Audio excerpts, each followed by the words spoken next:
আজ থেকে শুরু হয়ে গেল দিলীপ ট্রফি। অস্ট্রেলিয়া অঘটন ঘটিয়ে দিল স্কটল্যান্ডের বিরুদ্ধে। ট্র্যাভিস হেড করলেন বিশ্ব রেকর্ড। অফিসিয়ালি অ্যানাউন্স করে দিল মুম্বাই ইন্ডিয়ান্স যে তাদের ক্যাপ্টেন কে হবে 2025 আইপিএলে। তাদের সাথে সাথে কলকাতা নাইট রাইডার্সও বলে দিল এবারের ক্যাপ্টেন কে। ঈশান কিষানকে চান্স দেওয়ার পরেও টিম থেকে কেন বার করে দেওয়া হলো সবকিছুই জানাবো এই ভিডিওতে।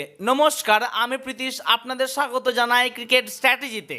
আর কিছুদিনের মধ্যেই শুরু হয়ে যাবে 2025 আইপিএল এর মেগা অকশন। আর তারই আগে প্রত্যেকটি দল তাদের হেড কোচ আর ক্যাপ্টেন বেছে নিচ্ছে। কিছুদিন আগে লখনৌ সুপার জায়ান্ট জাহির খানকে তাদের হেড কোচ হিসাবে বেছে নিয়েছে। আর এবার রাজস্থান রয়্যালস ঘোষণা করলেন তাদের দলের হেড কোচ হচ্ছেন রাহুল দ্রাবিড়। প্রসঙ্গত আলোচনার তুঙ্গে রয়েছে কেকেআর এর হেড কোচ নিয়ে। তার কারণ 2024 আইপিএল এর চ্যাম্পিয়ন হয়েছিল কেকেআর, আর তাদের হেড কোচ ছিল গৌতম গম্ভীর। তিনি বর্তমানে ভারতের জাতীয় দলের হেড কোচ হয়েছেন। কেকেআর দলের এই হট সিটে বসার জন্য এগিয়ে রয়েছে দুটি নাম। তারা হলেন হয় জ্যাক কালিস নয় রিকি পন্টিং। তো বন্ধুরা, আপনাদের কি মনে হচ্ছে কেকেআর দলের হেড কোচ রিকি পন্টিং নাকি জ্যাক কালিস, কোনটি হলে ভালো হয়? কেকেআর দলের হেড কোচ প্রসঙ্গে সন্দেহ থাকলে ক্যাপ্টেন নিয়ে কোনো সন্দেহ নেই। 2024 আইপিএল এ কেকেআর এর যিনি ক্যাপ্টেন ছিলেন অর্থাৎ শ্রেয়াস আইয়ার, তিনিই থাকবেন 2025 আইপিএল এর ক্যাপ্টেন। শুরু হয়ে গেল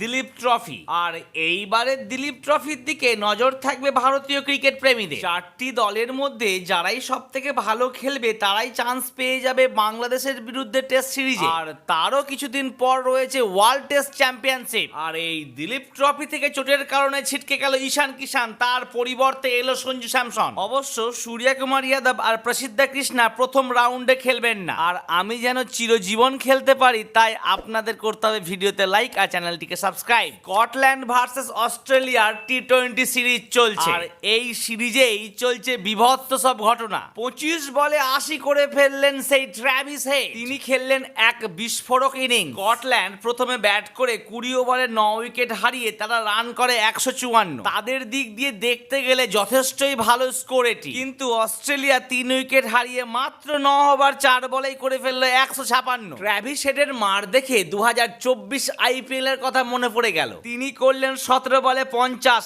আর অবশেষে 25 বলে 80। তার এই ইনিংসে ছিল 12টি বাউন্ডারি ও 5টি ওভার বাউন্ডারি। হঠাৎ করে এত সমালোচনার মধ্যে চমকে দিয়ে মুম্বাই ইন্ডিয়ান্স তাদের ক্যাপ্টেন হিসেবে হার্দিক পান্ডিয়াকে রেখে দিল 2025 আইপিএলে। তার মানে এটা নিশ্চিত রোহিত শর্মা ছেড়ে দেবে মুম্বাই ইন্ডিয়ান্স। এবার দেখার বিষয় রোহিত শর্মা কোন টিমে যায়। কিন্তু সূত্র মারফত খবর মুম্বাই ইন্ডিয়ান্স সূর্যকুমার যাদবকে মোটেই ছাড়তে চায় না। তবে যাই হোক না কেন এবার আইপিএল যে জমে ক্ষীর তাতে কোনো সন্দেহই নেই।